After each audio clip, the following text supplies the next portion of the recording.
शहर से शुरू हुआ था बीजेपी की जीत का जो कारवां, वो राजस्थान, मध्य प्रदेश और छत्तीसगढ़ में भी उसी लहर पर सवार दिखा, क्योंकि 4 में से 3 राज्यों की चुनावी वादियों में मोदी के वादों पर जनता ने फिर दिल दे दिया।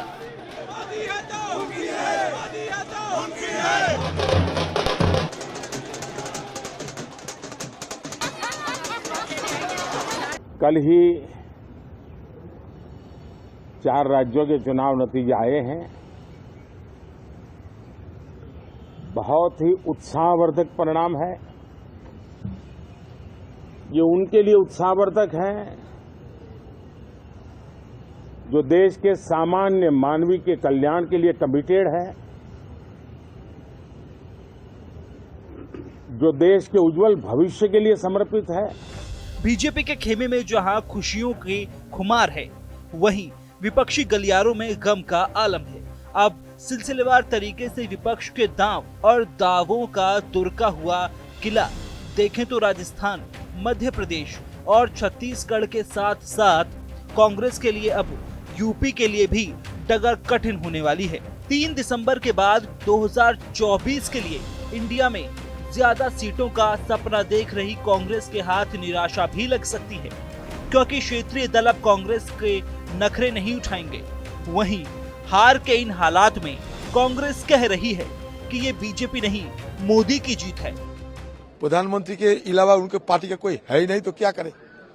एक ही मोहरा है प्रधानमंत्री और मोदी जी, और मोदी जी की तिलस्मी पे चलने वाला पार्टी है।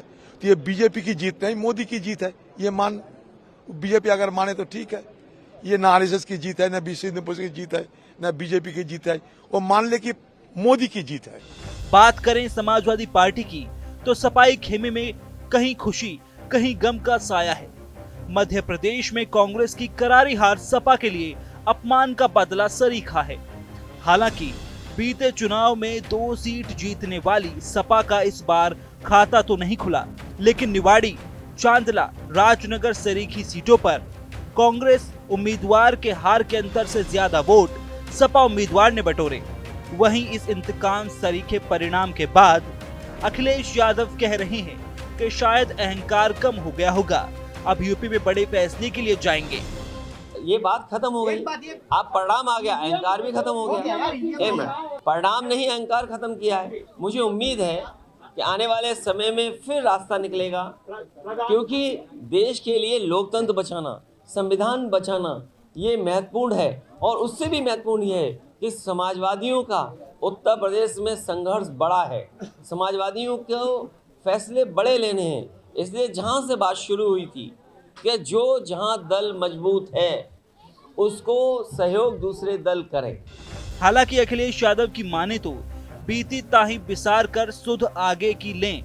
वहीं विपक्षी खेमे से बसपा और रालोद की बात करें तो बसपा का प्रदर्शन पहले के मुकाबले खराब रहा। हालांकि राजस्थान में 2 सीट जीतने के साथ साथ हनुमान बेनीवाल ने गठजोड़ में कई सीटों पर कांग्रेस का गणित बिगाड़ा है। राजस्थान में जहां बीजेपी और कांग्रेस के बीच 2.16% वोट शेयर का अंतर है, वहीं बसपा का 1.82% और आरएलटीपी का 2.39% मिलाकर 4.21% होता है। वहीं राजस्थान में 1 सीट जीतकर रालोद के जोश में भी इजाफा दिखा है।